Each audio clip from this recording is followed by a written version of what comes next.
विद्यार्थ्यांवर लाठीमार, पेपरफुटी आणि स्मार्ट मीटरवरून सरकारला शेतकरी कामगार पक्षाचा घेरा.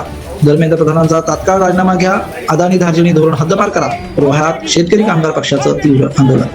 रायगड जिल्ह्यातील रोहा तालुक्यात शेतकरी कामगार पक्षाने विद्यार्थ्यांवरील कथित लाठीमार, नीट पेपर फुटी प्रकरण आणि स्मार्ट मीटर योजनेच्या विरोधात केंद्र व राज्य सरकार विरोधात जोरदार आंदोलन करत तीव्र घोषणाबाजी केली. शेतकरी कामगार पक्षाचे ज्येष्ठ नेते शंकर मस्कर यांनी विद्यार्थ्यांवरील कथित लाठीचार्जचा निषेध करत नीट पेपर फुटी प्रकरणी नैतिक जबाबदारी स्वीकारून केंद्रीय शिक्षण मंत्री धर्मेंद्र प्रधान यांनी तत्काळ राजीनामा द्यावा अशी मागणी केली.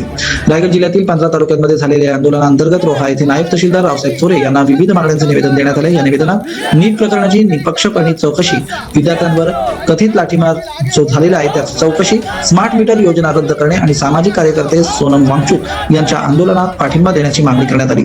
यावेळी शेतकरी कामगार पक्षाचे पदाधिकारी, कार्यकर्ते मोठ्या संख्येने उपस्थित होते.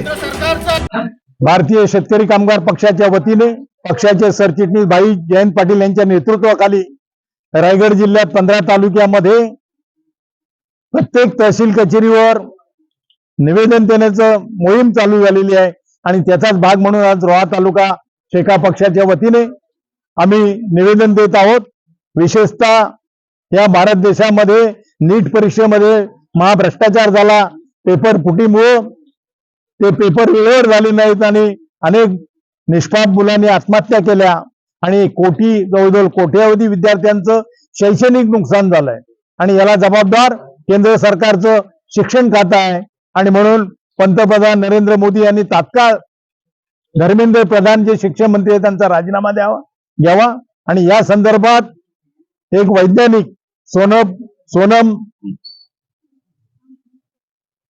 वांगचूक यांनी जे काही उपोषण धरले त्या उपोषणाला आम्ही शेतकरी कामगार पक्षाच्या वतीने जाहीर पाठिंबा दिलेला आहे. आमच्या पक्षाचे खजिनदार अतुल म्हात्रे आणि पक्षाच्या राज्याच्या प्रवक्त्या चित्रलेखा पाटील यांनी देखील त्या ठिकाणी जंतर मंतर रोडला जाऊन पाठिंबा दिलेला आहे. दुसरी गोष्ट, स्मार्ट मीटरच्या संदर्भात जे एमएसबीने अदानीला, एमएसबी आणि महाराष्ट्र शासन, केंद्र शासन यांनी संयुक्त विद्यमाने त्यांनी या ठिकाणी अदानी कंपनीला स्मार्ट मीटरचं कॉन्ट्रॅक्ट दिलेला आहे आणि अदानी कंपनीचे दलाल स्मार्ट मीटर, चांगले सुस्थितीत असलेले मीटर काढून सक्तीने स्मार्ट मीटर बसवले जात आहेत.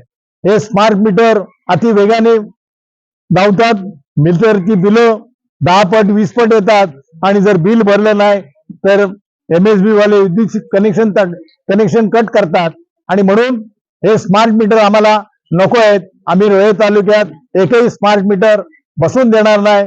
शेतकरी कामगार पक्ष या गोष्टीला, जे अदानीचे कोणी एजंट असतील ते सक्तीने मीटर बसवले येतील त्यांचा प्रयत्न आम्ही आणून पाडू.